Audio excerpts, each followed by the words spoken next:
Hello friends, welcome to our channel crypto with Vishal. आज की video में बात करेंगे क्या चल रहा है मार्केट में। पिछले 2 दिन में कई सारी चीज़ें होती हुई दिखाई दी हैं। पंप इसके बाद हमें देखने को मिला बिटकॉइन के प्राइस में, क्या रीज़न था। इसके अलावा एक कॉइन जिसको बिटकॉइन और इथीरियम से भी बेहतर बोला जा रहा है, क्यों बोला जा रहा है, किसने बोला है वो, और कुछ ETF के बारे में अपडेट्स हैं यहाँ पे, उन सब के बारे में आज की वीडियो में बात करेंगे। सबसे पहले एक बार मार्केट देख लेते हैं क्या चल रहा है क्रिप्टो एनालिसिस के अकॉर्डिंग। तो मार्केट कैप में 4.8% बढ़ती हुई दिखाई दी है। 1.44 ट्रिलियन मार्केट कैप यहाँ चल रही है। वॉल्यूम 7% बढ़ा है। इनफ्लो का कोई डेटा रात से अब तक नहीं है। फियर एंड इंडेक्स 70 में है, ग्रीड में। और पिछले अगर हीट मैप की बात करते हैं, यहाँ पे ज़बरदस्त हरे रंग में दिखाई दे रहा है। BTC 5.34% और इथीरियम 3.99% अब दिखाई दे रहा है। सोलाना फिर से जागा है यहाँ पे और तकरीबन 12% का पंप सोलाना में देखने को मिल रहा है। और अगर एवलांचे की बात करें तो 28% का पंप एवलांचे के प्राइस में 24 घंटे में देखने को मिला है यहाँ पे। बिटकॉइन की बात करें तो जब ये वीडियो गाइस बना रहा हूँ मैं, बिटकॉइन का प्राइस है 37,457। 14 तारीख को हमने वीडियो किया था जिसमें हमने बात करी थी कि पंप डंप जो है हमें आज के दिन देखने को मिल सकता है, और वही चीज़ें हमें यहाँ पे 14 तारीख को देखने को मिली हैं।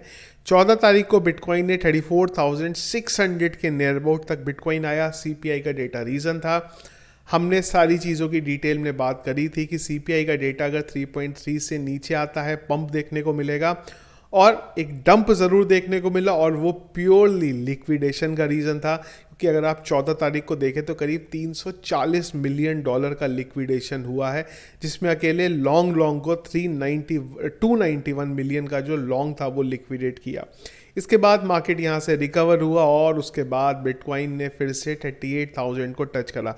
कई लोग बात करते हैं ये सपोर्ट रेजिस्टेंस चार्ट कुछ काम नहीं करते। देखिए, मानता हूँ मैं कि अगर एक बड़ा अपडेट आ जाए तो चार्ट कुछ काम नहीं करते, पर आप देखिए क्या बेहतरीन रेजिस्टेंस यहाँ बना है। पहले इस लेवल पे बना और उसके बाद अब इस लेवल पे रेजिस्टेंस यहाँ पे बना है। तो ऐसा नहीं है, चार्ट काम करते हैं, पर 100% अगर कोई न्यूज़ अपडेट आ जाए, अगर अभी अपडेट आ जाता है कि ETF अप्रूव हो गया, मार्केट रैली कर जाएगा। अगर अभी अपडेट आ जाए कि माइक्रो स्ट्रेटजी ने सारे बिटकॉइन बेच दिए हैं, या कुछ इस तरीके का बड़ा नेगेटिव अपडेट आ जाए, डंप भी हमें देखने को मिलेगा। पर चार्ट एक लेवल पे हमें इन चीज़ों को बता देते हैं कि अगर ऐसी बड़ी एक्टिविटी नहीं हो रही है तो कौन सा इंपॉर्टेंट एरिया हमारे लिए यहाँ पे रहता है।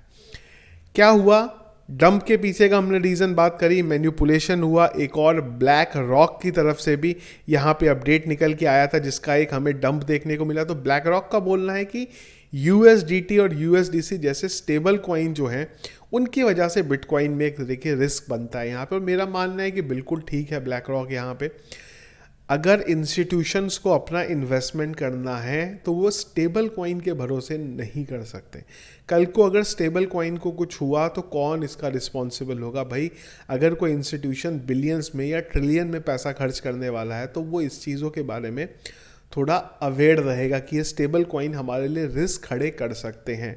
देखिए मेरे ख्याल से अब इट्स अ हाई टाइम जब हम स्टेबल कॉइन की जगह पे बिटकॉइन के पेयर में अगर हम लोग टोकन को या कॉइन को ख़रीदते हैं और उसको लंबे टाइम के लिए होल्ड करना चाहते हैं। तो मुझे पता है हर जगह इन चीज़ों का सपोर्ट नहीं है, पर ये जो आने वाला नेक्स्ट बुल रन है हो सकता है ये एक नई चीज़ लेके आए जहाँ पे हम लोग स्टेबल कॉइन के पेयर में ना खरीद के बिटकॉइन या फिर इथीरियम के पेयर में जो हमारे कॉइन्स होंगे उनको खरीदेंगे और वहाँ पे होल्ड करेंगे। और अगर मेरा मानना है आपका पोर्टफोलियो बड़ा है तो स्टेबल कॉइन के पेयर में रखने से अच्छा है कि अगर आप बिटकॉइन के पेयर में रखें तो वो ज़्यादा सेफ है। एक इसका प्रॉब्लम ये भी है कि बिटकॉइन वॉलेटाइल है, तो आपका जो पोर्टफोलियो है वो भी वॉलेटाइल होता है यहाँ पे, क्योंकि बिटकॉइन गिरेगा तो आपका पेयर बिटकॉइन के पेयर में है तो उसका भी यहाँ पे फ़र्क पड़ जाता है। पर अगेन अगर आप लंबे टाइम के लिए हैं तो आपको पता है लंबे टाइम पे आपको चीज़ें पोर्टफोलियो को पॉजिटिव ही बनाएंगी, तो वो टाइम पे आप बिटकॉइन के पेयर में भी ज़रूर रख सकते हैं। तो मेरे को लगता है कि जो ब्लैक रॉक ने बोला कहीं ना कहीं उसने बड़े इंस्टीट्यूट्स जो हैं उनके इंस्टीट्यूशंस के हिसाब से इस चीज़ को यहाँ पे बोला है। अब ये जो पंप हमें देखने को मिला, हमने बात करी कि हमें ऑलरेडी बात हुई थी यहाँ पे किस चीज़ के बारे में, वो ये था कि सीपीआई का जो डेटा आएगा अगर वो बढ़िया आता है तो हमें पंप देखने को मिलेगा। इसके अलावा एक और भी अपडेट है, वो ये है कि फेड की तरफ से हो सकता है कि अब हमें रेट कट होती हुई दिखाई दे। और आप जानते ही हैं कि अगर रेट कट स्टार्ट होता है, इंटरेस्ट रेट की हम लोग यूएस की बात कर रहे हैं, तो एक पंप देखने को मिलेगा। तो ये कुछ इंपॉर्टेंट रीज़न रहे जहाँ से बिटकॉइन के प्राइस में एक हमें रैली जो थी ये देखने को मिली है यहाँ पे। इसके अलावा ETF के बारे में बात करते हैं तो SEC ने ग्रेस्केल ने एक इथीरियम का ETF का प्रपोज प्लान दिया था जिसको SEC ने पोस्टपोन कर दिया है। दूसरी एक और चीज़ हुई यहाँ पे, हैशटैग्स ने बिटकॉइन फ्यूचर ETF को दिया था तो उसको भी जो था यहाँ पे डिले कर दिया गया है। इन दोनों को जो था डिले यहाँ पे कर दिया गया है। इसके अलावा लिक्विडेशन अगर आप देखें तो ज़बरदस्त चल रहा है। अगर आप 14 तारीख को देखें तो 340 मिलियन का लिक्विडेशन हुआ। कल की यानी कि 15 तारीख की भी अगर आप बात करते हैं तो तकरीबन 140 मिलियन का लिक्विडेशन हमें यहाँ पे लॉन्ग शॉर्ट का होता हुआ देखने को मिला है। इसके अलावा अगर आप कॉइन मार्केट कैप की बात करें तो ज़बरदस्त यहाँ पे रैली पिछले 7 दिन में या फिर हम लोग 1 महीने में या साल में बात करें तो हमें देखने को मिली। और इसमें अगर आप देखते हैं परसेंटेज सोलाना का, तो सोलाना ने पिछले साल की बात करें तो 562% की रैली, 30 दिन में 187% की रैली, 7 दिन में 50% की रैली, 24 घंटे में 11-12% की रैली यहाँ पे दिखाई है। $66 पे सोलाना चल रहा है।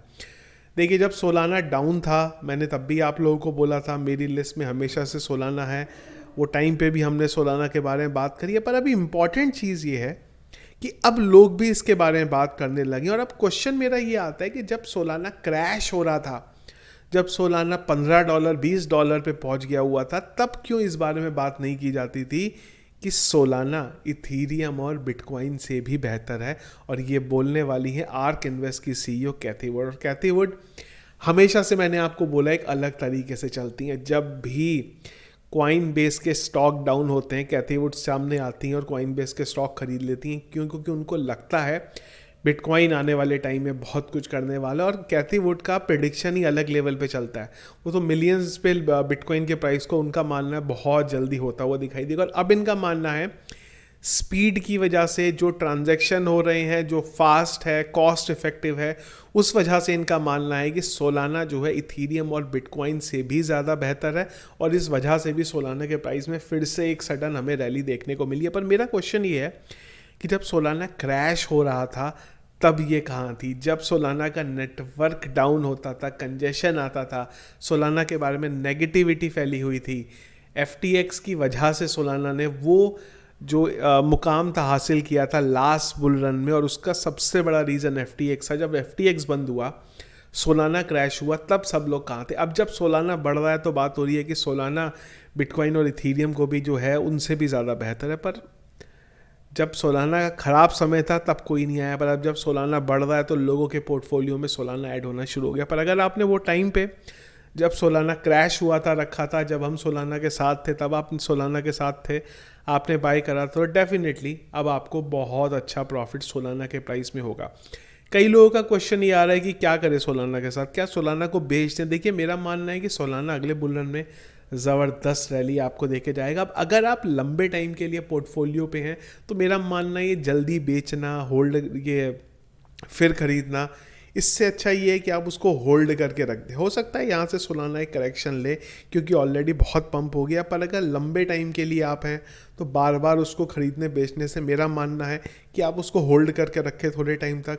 जब नेक्स्ट बुल रन आएगा, सोलाना 3 डिजिट में पहुँचेगा, वो टाइम पे अगर बेचे तो ज़्यादा अच्छा आपको बेनिफिट होगा। पर अगर आप शॉर्ट टर्म पे ले रहे हैं तो डेफिनेटली आप अपना प्रॉफिट अगर बुक करना चाहें तो यहाँ पर अपनी जो कॉस्ट है इनिशियल वो निकाल के अपना एटलीस्ट जो प्रॉफिट है वो उसको बुक कर सकते हैं। तो ये थी गाइस चीज़ें जो अभी चल रही हैं क्रिप्टो मार्केट में, इंपॉर्टेंट चीज़ें।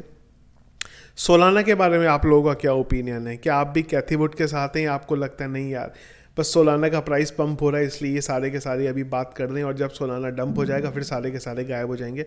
जो भी ओपिनियन होगा वो ज़रूर एक बार मुझे कमेंट बॉक्स में बताइएगा। तो वीडियो का इस पसंद आया इसको लाइक और शेयर जरूर कीजिएगा। चैनल में अगर आप नए हैं, फर्स्ट टाइम वीडियो देख रहे हैं, ज़रूर हमारे चैनल को सब्सक्राइब कर लीजिएगा। Thank you friends.